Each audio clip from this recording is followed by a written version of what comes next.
Hello dear students, जैसा कि पिछले वीडियो में हमने रासायनिक संयोजन के नियम पढ़े थे। आज की वीडियो में हम एक नया टॉपिक पढ़ने वाले हैं जिसका नाम है डाल्टन का परमाणु सिद्धांत। डाल्टन का परमाणु सिद्धांत, और यही एक मात्र सिद्धांत है जिसने सबसे पहले पदार्थ के सबसे सूक्ष्मतम कण परमाणु के बारे में जानकारी दी थी। ये मॉडल देने वाले साइंटिस्ट जो थे या दार्शनिक जिसको कहते हैं, जिसका नाम था डाल्टन।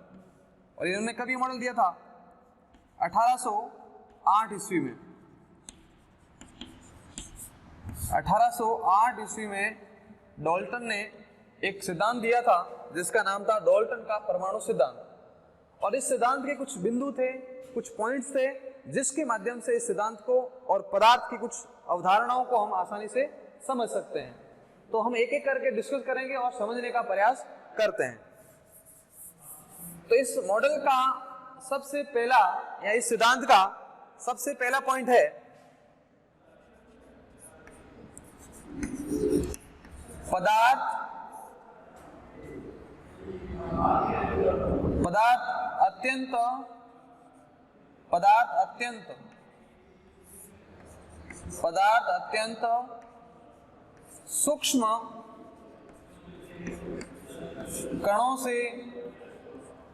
पदार्थ अत्यंत सूक्ष्म कणों से मिलकर बना होता है। मिलकर बना होता है। पदार्थ अत्यंत सूक्ष्म कणों से मिलकर बना होता है, जिसे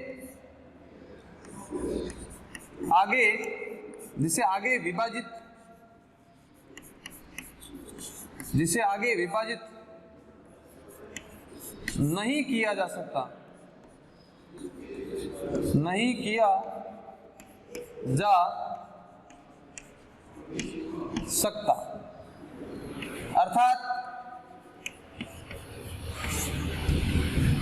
अर्थात वे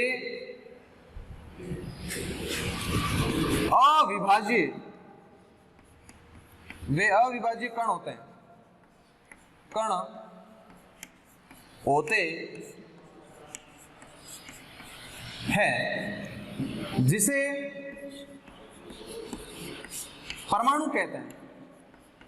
जिसे परमाणु कहते हैं। तो देखिए ध्यान से कि पहला पॉइंट क्या था कि पदार्थ अत्यंत सूक्ष्म कणों से मिलकर बना होता है। पदार्थ जो है हमारा पदार्थ जो स्थान घेरता है, जिसके अंदर द्रव्यमान होता है, पदार्थ अत्यंत सूक्ष्म कणों से मिलकर बना होता है। वो पदार्थ किससे? छोटे छोटे कणों से मिलकर बना होता है। जैसे मेरे पास ये चौक है, इस चौक के अंदर बहुत सूक्ष्म छोटे छोटे कण हैं जिनको आगे विभाजित नहीं कर सकते हैं, जिन्हें आगे विभाजित नहीं किया जा सकता, अर्थात वे अविभाज्य कण होते हैं। कैसे कण होते हैं? इंडिविजुअल पार्टिकल्स होते हैं, अविभाज्य कण होते हैं। और जिसे क्या कहते हैं? जिसे परमाणु कहा जाता है। ठीक है, ये हमारा पहला पॉइंट था। पहला पॉइंट क्या है कि पदार्थ अत्यंत सूक्ष्म कणों से मिलकर बना होता है, जिसे आगे विभाजित नहीं किया जा सकता है, अर्थात वे अविभाज्य कण होते हैं, जिसे क्या कहते हैं? जिसे परमाणु कहते हैं। जिसे परमाणु कहते हैं। जिसे क्या कहते हैं? जिसे परमाणु कहते हैं। अब सेकंड पॉइंट ध्यान से देखिएगा। सेकंड पॉइंट है परमाणु रासायनिक अभिक्रियाओं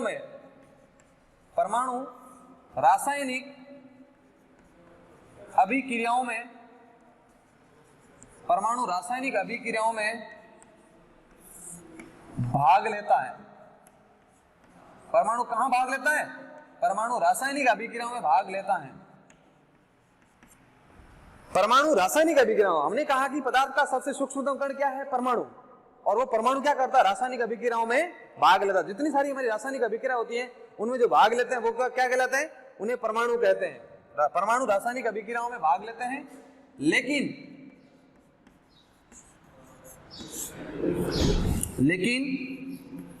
उन्हें न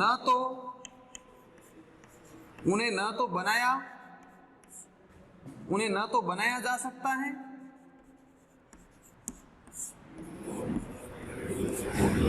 और न ही नष्ट किया जा सकता है। उन्हें ना तो बनाया जा सकता है और ना ही नष्ट किया जा सकता है।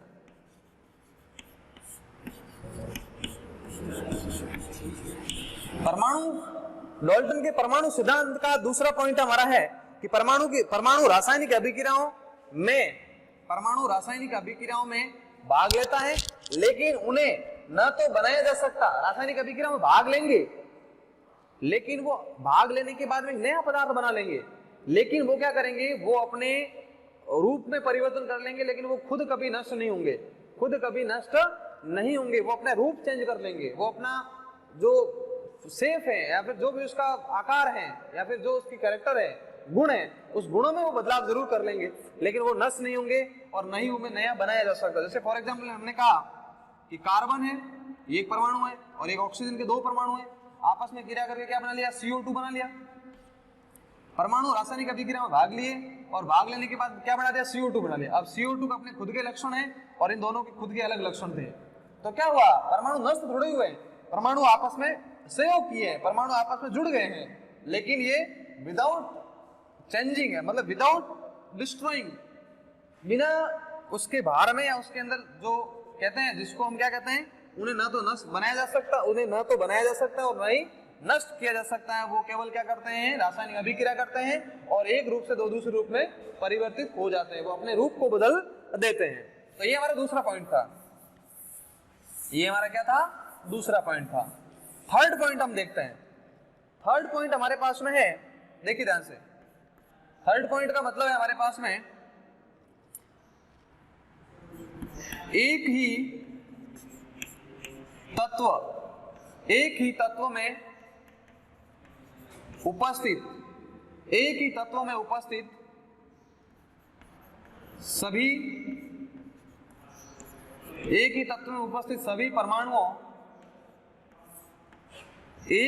में उपस्थित सभी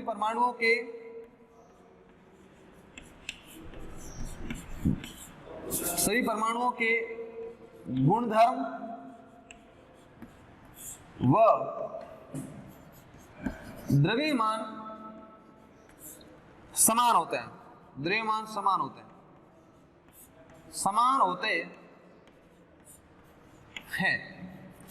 एक ही तत्व में उपस्थित सभी परमाणुओं के गुणधर्म व द्रव्यमान क्या होते हैं, समान होते हैं। जैसे हमने कार्बन की बात की तो केवल कार्बन में कार्बन परमाणु होंगे, नाइट्रोजन में केवल नाइट्रोजन के परमाणु होंगे, उसके गुणधर्म सेम रहेंगे सभी के।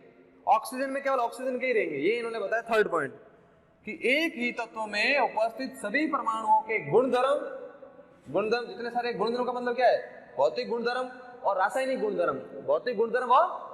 गुणधर्म, तो एक ही तत्व में उपस्थित सभी परमाणुओं के गुणधर्म और द्रव्यमान क्या रहते हैं, समान रहते हैं। अब हम पढ़ते हैं फोर्थ नंबर,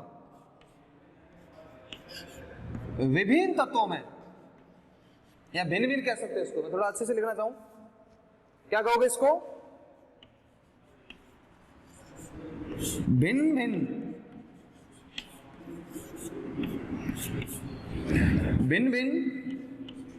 तत्वों में उपस्थित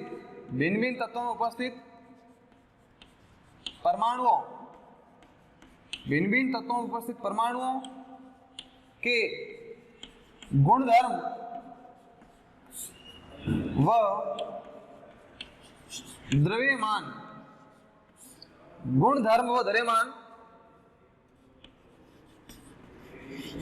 भिन्न होते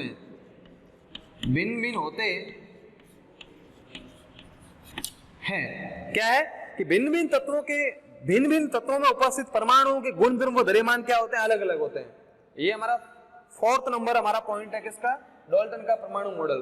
डाल्टन की परमाणु मॉडल का फोर्थ पॉइंट है कि अलग अलग परमाणुओं में या भिन्न तत्वों के अंदर जो परमाणु है उनका भार भी अलग होगा और उनके भौतिक व रासायनिक गुणधर्म भी क्या अलग होंगे। जैसे हम नाइट्रोजन की बात की तो नाइट्रोजन के अंदर जो परमाणु जितने सारे उनके गुणधर्म अलग है और कार्बन के अंदर जो है वो गुणधर्म क्या है, अलग अलग है। ठीक है, अब हम बात करते हैं फिफ्थ नंबर पॉइंट की। अब हम बात करते हैं इस मॉडल का या इस परमाणु सिद्धांत का फिफ्थ पॉइंट क्या है। देखिए ध्यान से, फिफ्थ पॉइंट ये है, जब भिन्न भिन्न परमाणु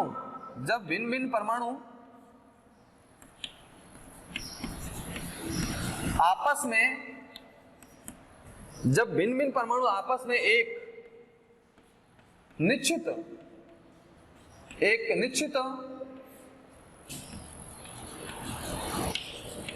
अनुपात में जुड़ते हैं। क्या लिखा मैंने कि जब भिन्न भिन्न परमाणु आपस में एक निश्चित अनुपात में जुड़ते हैं तो यौगिक का निर्माण होता है। पहले हमने इससे पहले वाले वीडियो में या इससे सबसे पहले वीडियो हमने यौगिक की परिभाषा पढ़ी थी और जिसमें हमने बताया था कि यौगिक क्या होता है। यौगिक के अंदर दो या दो से अधिक प्रकार के परमाणु एक निश्चित अनुपात में जुड़ जाते हैं। दो या दो से अधिक प्रकार के यौगिक परमाणु एक दूसरे के अंदर कैसे जुड़ते हैं, निश्चित अनुपात में जुड़ जाते हैं, तो उसे क्या कहते हैं, यौगिक कहते हैं। तो इसका इस मॉडल का, इस परमाणु सिद्धांत का जो फिफ्थ पॉइंट वो यही है कि जब भिन्न भिन्न परमाणु आपस में एक निश्चित अनुपात में जुड़ते हैं तो उसे क्या कहते हैं, उसे यौगिक कहते हैं। उसे यौगिक कहते हैं जिसके विशेष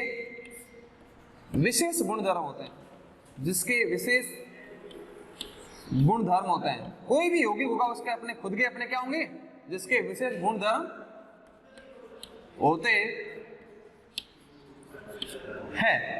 तो क्या है फिफ्थ नंबर पॉइंट कि जब भिन्न भिन्न परमाणु, अलग अलग तत्वों के परमाणु, जब भिन्न भिन्न परमाणु आपस में एक निश्चित अनुपात में जुड़ जाते हैं, निश्चित अनुपात में जुड़ते हैं, तो किसका निर्माण होता है, तो यौगिक का निर्माण होता है, जिसके अपने खुद के क्या होते हैं, विशेष गुणधर्म होते हैं। तो ये कौन सा नंबर पॉइंट है, ये हमारा फिफ्थ नंबर पॉइंट है। अब हम बात करते हैं सिक्स्थ नंबर पॉइंट की। सिक्स्थ नंबर पॉइंट के ये है हमारा डाल्टन के परमाणु मॉडल का सिक्स्थ नंबर। पदार्थ को न तो बनाया जा सकता,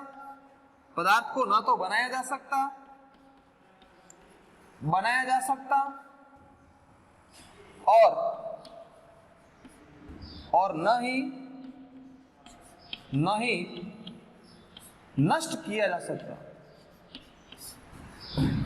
पदार्थ को न तो बनाया जा सकता और न ही नष्ट किया जाता। कोई भी पदार्थ होता है उसको न तो बनाया जा सकते हैं और न ही नष्ट कर सकते हैं। इससे पहले हमने रासायनिक संयोजन के नियम में पहला नियम हमने पढ़ा था, द्रव्यमान संरक्षण का नियम, जो लेवास्की ने दिया था, और उसमें भी हमने यही पढ़ा था कि पदार्थ को न तो बनाया जा सकता और न ही नष्ट किया जा सकता है, और उसका द्रव्यमान क्या होता है, संरक्षित रहता है। तो इस पॉइंट का जो लास्ट इस परमाणु के मॉडल डाल्टन के जो परमाणु सिद्धांत है, इस सिद्धांत का जो लास्ट पॉइंट है कि पदार्थ को न तो बनाया जा सकता है और न ही नष्ट किया जा सकता है। तो ये कुछ हमारे इंपॉर्टेंट पॉइंट्स है डाल्टन के परमाणु सिद्धांत के। तो पहला पॉइंट क्या था कि किसी भी पदार्थ के अंदर छोटे छोटे कण होते हैं, अति सूक्ष्म कण होते हैं, जिन्हें विभाजित नहीं कर सकते, उसे क्या कहते हैं, परमाणु कहते हैं। फिर कहते हैं किसी भी रासायनिक अभिक्रिया में या परमाणु रासायनिक अभिक्रियाओं में क्या लेते हैं, भाग लेते हैं, और जिन्हें न तो वो नष्ट होते हैं और न ही उनको बना सकते हैं। फिर हम थर्ड नंबर जो पॉइंट था कि एक ही तत्वों में एक ही प्रकार के परमाणु होते हैं, जिनका आकार, जिनका भौतिक गुणधर्म, जिनके रासायनिक गुणधर्म और जिनके द्रव्यमान क्या होते हैं, समान होते हैं। और फिफ्थ नंबर पॉइंट था कि भिन्न भिन्न परमाणुओं में, या फोर्थ नंबर जो पॉइंट था वो हमारा क्या था कि भिन्न भिन्न परमाणुओं के अंदर जो भिन्न भिन्न तत्वों के अंदर जो परमाणु है, उनके जो आकार है, उनके भौतिक गुणधर्म, उनके रासायनिक गुणधर्म है, उनके अंदर द्रव्यमान है, वो अलग अलग होते हैं। और फिफ्थ नंबर जो हमारा पॉइंट है वो हमने देखा कि जब भिन्न भिन्न तत्वों के परमाणु आपस में एक निश्चित अनुपात में जुड़ जाते हैं तो यौगिक का निर्माण कर लेते हैं, जिनके अपने खुद के विशेष स्पेशल गुण होते हैं। और लास्ट नंबर पॉइंट है कि पदार्थ को न तो बनाया जा सकता है और न ही नष्ट किया जा सकता है। तो ये हमारे कुछ पॉइंट्स है इस सिद्धांत के। लेकिन कुछ टाइम के बाद में बहुत सारे साइंटिस्ट आए, जिनमें से रदरफोर्ड, थॉमसन, नील्स बोर, ये सभी ने इसके बाद में सबसे पहले इस मॉडल से ये जानकारी मिलने लगी थी कि पदार्थ भी कुछ छोटे छोटे पदार्थों से मिलकर बना होता है। इस मॉडल से हमें थोड़ी बहुत जानकारी मिल गई थी। लेकिन बाद में जैसे जैसे थॉमसन, रदरफोर्ड और नील्स बोर आए, तो उन्होंने क्या किया, उन्होंने और एक्सपेरिमेंट किए, और उन एक्सपेरिमेंट से पता लगा कि इस मॉडल के अंदर इन्होंने बताया कि परमाणु जो होता है अविभाज्य होता है, परमाणु किसी से मिलकर नहीं बना होता है। लेकिन बाद में पता चला कि परमाणु के अंदर भी कुछ छोटे छोटे और भी कुछ पार्टिकल्स होते हैं, अपरमाणु कण। क्या बोलते हैं उसको, सब एटॉमिक पार्टिकल्स कहते हैं, उससे मिलकर बना होता है। तो इस प्रकार से इस मॉडल की कुछ सीमाएं थी, इस मॉडल के कुछ ड्रॉबैक्स थे, क्या है वो हम इसको एक एक करके देखते हैं। डाल्टन का परमाणु मॉडल, अब यहां लिखेंगे डाल्टन के परमाणु मॉडल या डाल्टन के परमाणु सिद्धांत की कमियां क्या है, डाल्टन के परमाणु मॉडल की कमियां, डाल्टन के परमाणु मॉडल की कमियां, डाल्टन के परमाणु मॉडल की कमियां। फर्स्ट नंबर, पहली नंबर सीमाएं क्या, कमी क्या है कि जो हमारा परमाणु है, परमाणु जो हम कह रहे हैं अविभाज्य हैं, ये गलत है। परमाणु के अंदर कुछ पार्टिकल्स और होते हैं, परमाणु में अपरमाणवीय, परमाणु में अपरमाणवीय कण उपस्थित होते हैं, कण उपस्थित होते हैं। जैसे आपको पता है, आपने पढ़ा भी है, इलेक्ट्रॉन, प्रोटॉन और न्यूट्रॉन।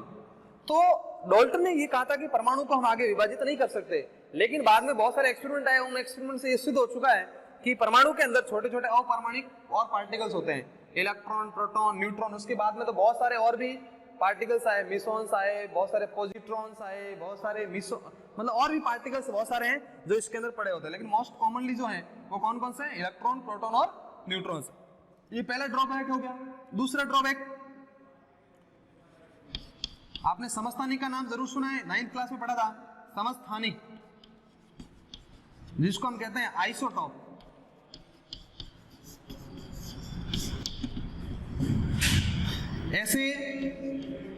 ऐसे परमाणु जिनके परमाणु क्रमांक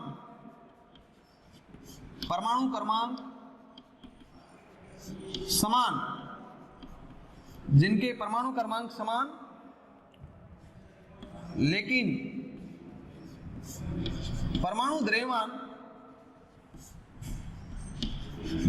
अलग अलग होता है, परमाणु द्रव्यमान अलग अलग होते हैं। ऐसे कुछ परमाणु होते हैं जिनके परमाणु क्रमांक तो समान होते हैं, लेकिन परमाणु द्रव्यमान क्या होता है, अलग अलग होते हैं। अब एक बात ध्यान से सुनिएगा, जिनके परमाणु क्रमांक समान होते हैं ना, वो एक ही तत्व के परमाणु होते हैं, एक ही तत्व के परमाणु होते हैं। जिनके परमाणु क्रमांक समान होते हैं वो एक ही तत्व के क्या होते हैं, परमाणु होते हैं। एक ही तत्व के जब परमाणु होते हैं तो डाल्टन ने क्या कहा था कि एक ही तत्व के जब परमाणु होते हैं तो उनके परमाणु भार क्या होने चाहिए, समान होने चाहिए। लेकिन यहां पर क्या होता है, समस्थानिक का मतलब क्या हुआ, ऐसे परमाणु जिनके परमाणु क्रमांक समान है लेकिन परमाणु द्रव्यमान अलग अलग है। तो ये तो क्या हुई, ये तो डाल्टन के सिद्धांत की अवहेलना हो गई है, डाल्टन के सिद्धांत के विपरीत बात आ गई है। तो आप देखिएगा, जैसे हमने हाइड्रोजन के देखते हैं, हाइड्रोजन के 3 समस्थानिक होते हैं, समस्थानिक, हाइड्रोजन के 3 समस्थानिक होते हैं, 1H1, 1H2, 1H3।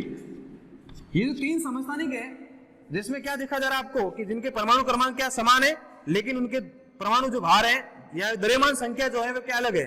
तो ये क्या कर रहे हैं, इस डाल्टन के परमाणु सिद्धांत को क्या कर रहे हैं, अवहेलना कर रहे हैं। परमाणु डाल्टन के जो सिद्धांत है उस सिद्धांत के अनुरूप ये बात नहीं हो रही है।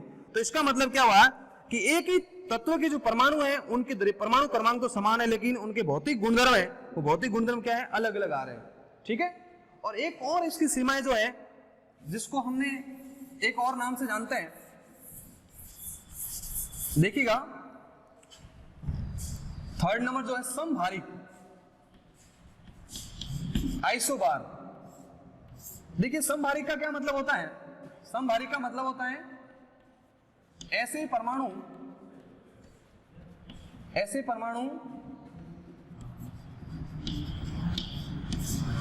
जिनके परमाणु क्रमांक, ऐसे परमाणु जिनके परमाणु क्रमांक क्या होते हैं, परमाणु क्रमांक अलग अलग, लेकिन परमाणु भार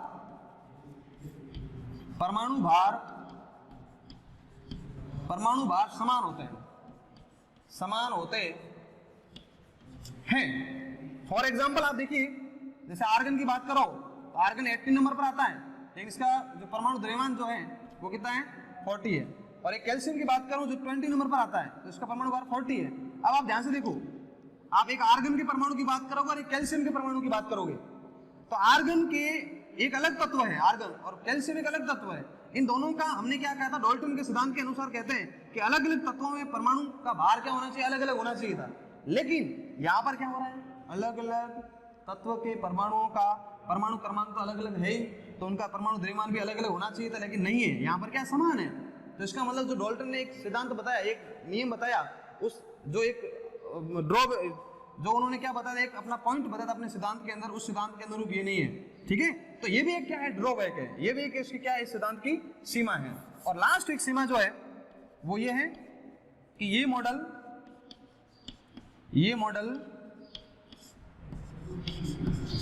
अणु के निर्माण की प्रक्रिया को नहीं समझा पाया। ये मॉडल अणु के निर्माण, ये मॉडल या ये सिद्धांत, ऐसे लिखो, ये सिद्धांत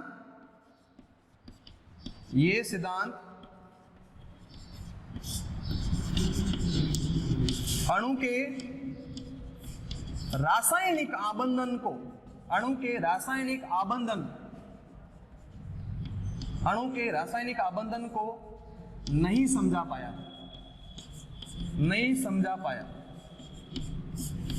मीन्स कि जब परमाणु आपस में मिलते हैं तो किसका निर्माण होता है, अणु का निर्माण होता है। अणु कैसे बन रहा है, अणुओं का रासायनिक आबंधन हो कैसे रहा है, उसको भी ये नहीं समझा पाया। तो इस प्रकार से आज हमने पढ़ा एक डाल्टन का परमाणु सिद्धांत, और डाल्टन के परमाणु सिद्धांत में हमने डाल्टन के कुछ 6 पॉइंट्स पढ़े, और उसके बाद में इस मॉडल से रिलेटेड या इस मॉडल से संबंधित कुछ कमियां पढ़ी। और नेक्स्ट वाले वीडियो के अंदर हम और भी इससे एडवांस जो मॉडल्स है, एडवांस जो सिद्धांत है, उसको हम पढ़ेंगे। तब तक के लिए धन्यवाद।